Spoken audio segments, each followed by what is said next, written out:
Hi, I'm Lexi Lewis, and I am here with five-time champ Antonio Tarver. Antonio, thank you so much for joining me today. You've been nicknamed Magic Man. Right. Yeah. Where did that come from? Well, I mean, I was born and raised in Orlando, a huge Magic fan, and I make all my opponents disappear, so it was kind of normal, just natural that I named myself the Magic Man, representing Orlando, Florida. Okay. And we got Disney World, which is the Magic Kingdom, so that all fit. It's appropriate. Well. Yep. Well, for those that don't know the sport of boxing well, just generally speaking, explain the science behind it. I mean, a lot of people think that it's a barbaric sport.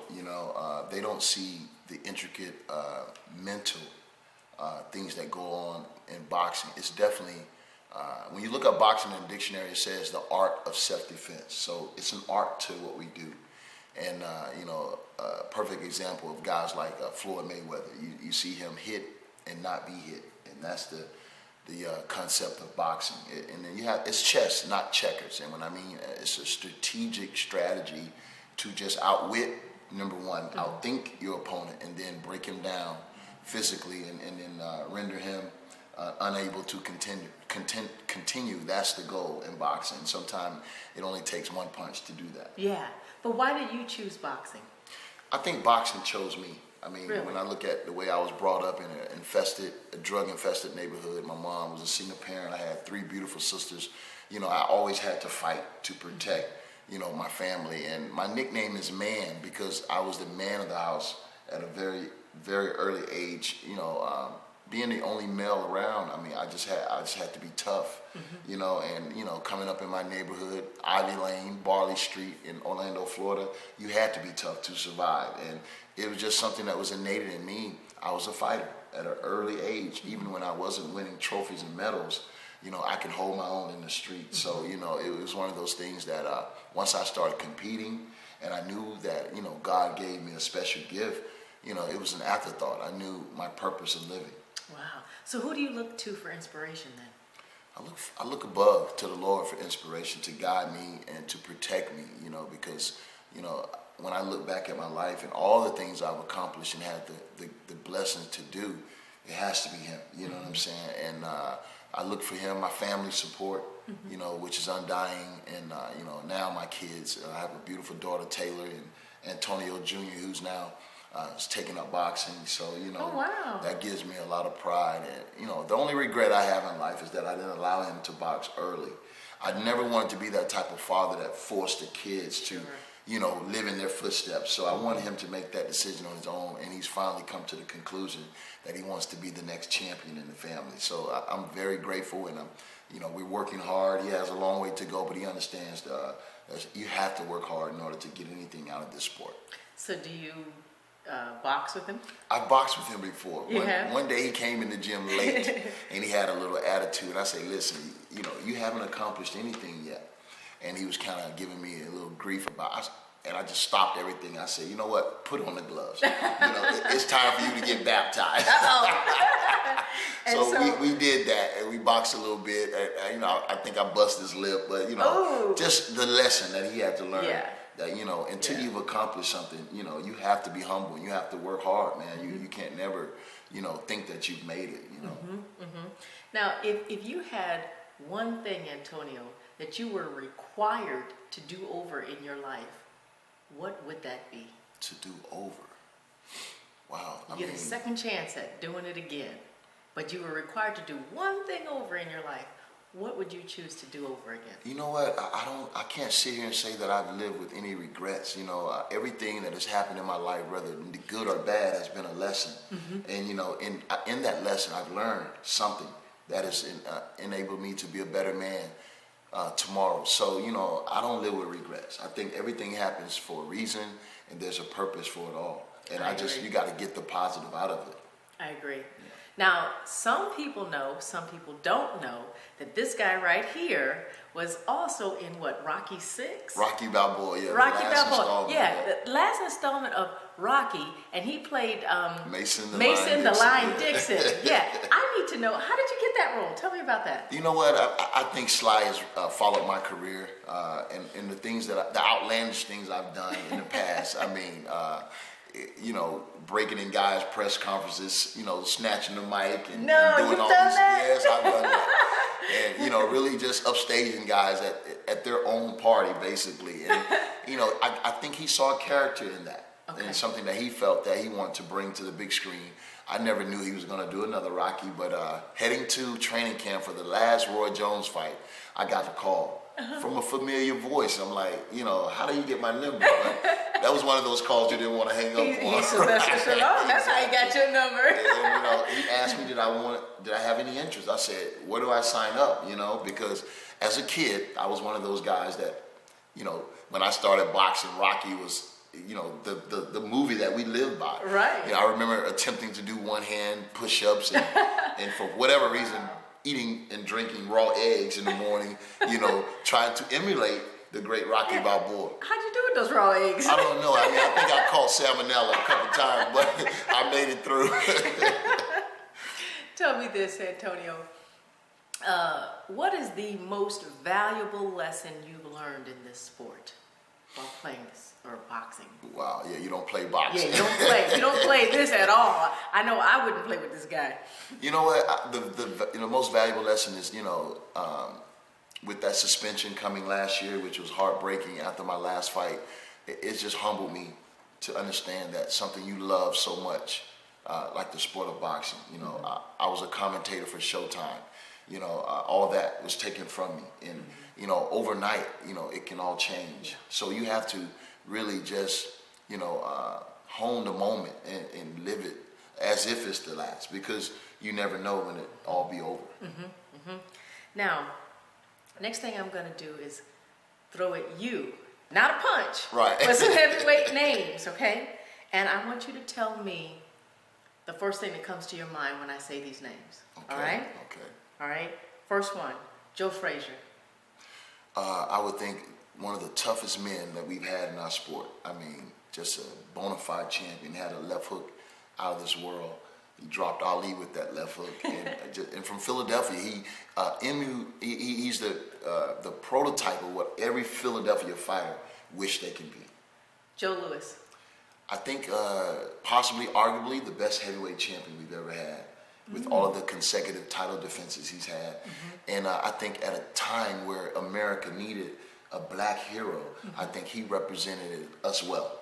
And, you know, Joe Louis, I mean, what else can you say about the Brown Bomber? Yeah, Muhammad Ali. By far, the greatest, I think, athlete boxing has ever seen. The greatest man boxing has ever seen.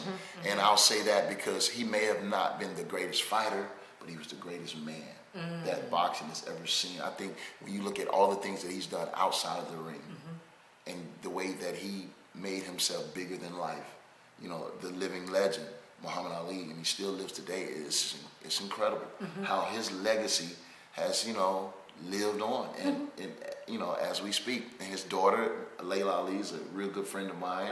And, you know, I just wish, you know, her father well. He's getting up in age now, and he's lived a beautiful life. He has a lot of people that love him next to him. And that's how I want to be if I ever live to be that old, just to have the right people around you. Yeah. Evander Holyfield. Wow. I think Evander Holyfield was the greatest fighter he got so much more out of his heart and just being a tough man than his talents, you know, and he was a gifted fighter, but I think his heart really, you know, separated him from the rest. He wasn't a big guy. A lot of people don't understand that. He wasn't a huge guy. In fact, I think we about the same height, but his heart was twice as big as most of the fighters that he faced. He was a man of steel, and he believed in God, and, you know, I think 3-4 time heavyweight champion. a guy that's 6'2" is incredible. So, I want to show the people at the late age of 44 that I have a little Evander Holyfield. All right. Yeah. Mike Tyson. I think one of the ferocious fighters that we've seen in our era, in this day and time. I think in a lot of ways misunderstood. Didn't have the proper people around him when he needed them most. And, he suffered for that. But when Mike Tyson was boxing was the #1 sport in the world. I mean, you had to tune in and see what he would do. No matter what, whether you loved him or whether you liked him, whether you hated him, you had to see it because Mike Tyson was just that unpredictable. Yes. You never knew when the fight was going to be over with one punch, or you never knew when he was going to do something so outlandish that would call the fight to be halted. So Mike Tyson was a very interesting person, and I'm glad that we were able to be blessed with the years that he fought. Yes. Last one, Lennox Lewis. Lennox Lewis was, I think, the first English UK fighter that America pretty much embraced. We knew that Lennox Lewis was the best heavyweight of his time. He got a victory over Evander Holyfield. He beat Mike Tyson. And even though he lost a couple himself, he was always able to come back and either redeem himself or knock that person out that had just defeated him. So, we accepted Lennox Lewis as one of our own, and it's very rare that we do that. But as fighters, we respect the very best. Wonderful. Now, let's just pretend for just a moment that the people that I just named were in the height of their career again, right? Yes. If you could fight any one of those that we talked about, Wow. who would it be and why? Well, out of all those fighters you named, I don't know personally, in their prime, that I could stand a chance against those great fighters. And that's just being honest. But if I wanted to fight any one of those guys, it would be Evander Holyfield. Because I think, size-wise, it gives me a chance. You know what I mean? And Evander, as a boxer puncher that I am, counter-puncher, it would be an interesting fight. And then Evander is closer to my, era. And at the for the heavyweight championship, I mean, it would be great. That would be one of the fights I would look forward to. Mike Tyson, no way. Lennox Lewis, way too big. Joe Louis, even though he would probably be in the same size, but at that time he was just a murderous puncher. And I didn't want to be in the ring with Joe Frazier. So, just giving those guys their just due. They're Hall of Fame fighters. Yes. And, they're great fighters. And, I don't know where I would rank up to those guys. Once it's all said and done, maybe you can do some comparison. But right now, I don't think it's any comparison. Well, you're coming back. Yes. You've got a fight on November 26th, Yes. 2013. Yes. Talk to us a little bit about that, because we need people to tune into this. Yes. It's going to be on ESPN? No, it's going to be on Fox Sports 1, the Okay. new Fox Sports channel. And I'm happy that it's in Florida. Unfortunately, we got to drive a little ways. If you're here in Tampa or in Orlando and you want to come see the Magic Man, it's in Sun City, about 20 minutes away from the Fort Lauderdale Airport. It's in the beautiful BB&T Arena. It's where the Florida Panthers play hockey. And it's a Golden Boy Promotions, Oscar De La Hoya, as well as AT Entertainment, myself. So I'm excited about it. I'm the main event. They'll have a great undercard. We got the undefeated Cuban heavyweight who's like 15-0 with 15 knockouts. He's on the undercard. He'll be the co-feature. And I'm just excited that I'm back. It's been a long time, a year and a half. And I just want to show the people that I'm focused, that I'm committed, and I'm dedicated to becoming heavyweight champion. And this is the first viewing of my heavyweight body and my heavyweight fighting ability. So, with this run, and this is what I call the revelation. It's the last book, the last chapter. There'll be no more after this. But I think once it's said and done, you'll be looking at the next heavyweight champion. And I'm focused on getting that job done. Wow. So with that said, what is different about you now and having the confidence that you can be the next heavyweight champion? Well, What's different? I just had a vision, and it's how all my dreams have come to me. It's just been a vision. When I'm sitting home all alone and, things just don't seem to be like, right in your life, you get closer to God, you know what I mean? And He puts things in your heart that, you don't know where they're coming from. He just does. But you have to listen. You have to listen and you have to take heed. slow it down and just say, okay, what am I going to do next? And the main thing was, I could go back right now and become cruiserweight champion. I've done that. I can probably work myself back down to 175 pounds. Yeah, I'll be at a disadvantage because of the weight loss. It will hurt me. So I said, what is there for me to do in boxing? America really doesn't have an American heavyweight that they can cheer for and root for and say, what, we can identify with his with his life, with his career, and they can really get behind and follow. Mm-hmm. So I say, it's time. It's time to bring those championships back to America where they belong. Right. And I know this is going to be one of my toughest tasks, one of my hardest jobs, and one of my most difficult dreams. But one thing I can say about me is that whenever I had a dream and I really gave it my all and put my heart into it, it came true because I was dedicated to the work that it would take to get there. And I'm not going to tell you that it's not going to be hard work. I'm just telling you that I'm up for the challenge, that I'm going to get it done.